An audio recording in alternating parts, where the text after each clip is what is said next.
Hi students, நீங்கள் நம்ம கிளாஸில் என்ன பார்க்க போகிறோம்னா எக்ஸாம்பிள் 3.15 ரெண்டு சப்டிவிஷன் கொடுத்துட்டு அதை மல்டிபிள் பண்ண சொல்கிறாங்க.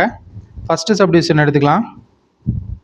ஃபஸ்ட்டு சப்டிவிஷனில் கொஸ்டின் என்னது, x cube divided by 9y² by 27y divided by x power 5 இப்போ into 27y divided by x power 5.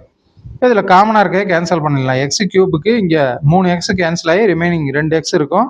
இங்கே ஒரு ஒய்க்கு இந்த ஒரு ஒய் கேன்சல் ஆகி ஒரு ஒய் இருக்கும். அடுத்து 1 9s are 9, 3 9s are 27.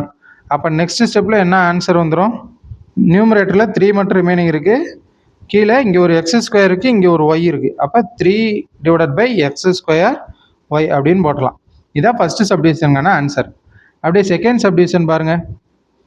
Second subdivision வந்து x power 4b² divided by x minus 1 into x² minus 1 divided by a power 4b³ இதில் இந்த x பவர் 4b² இதை அப்படியே எழுதிக்கலாம்.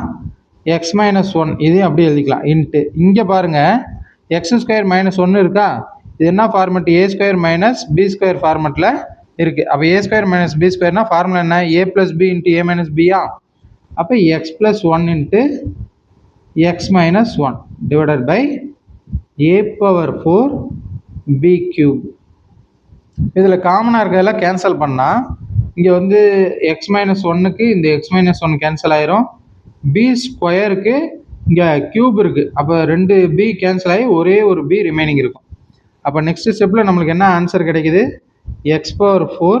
இதுக்கப்புறம் எதையுமே கேன்சல் பண்ண முடியாது. அப்போ x power 4 into x plus 1 divided by a power 4 அப்படியே இருக்குது, a பவர் 4 இங்கே b³ 2 b கேன்சல் ஆகி ஒரே ஒரு b மட்டும் இருக்குது.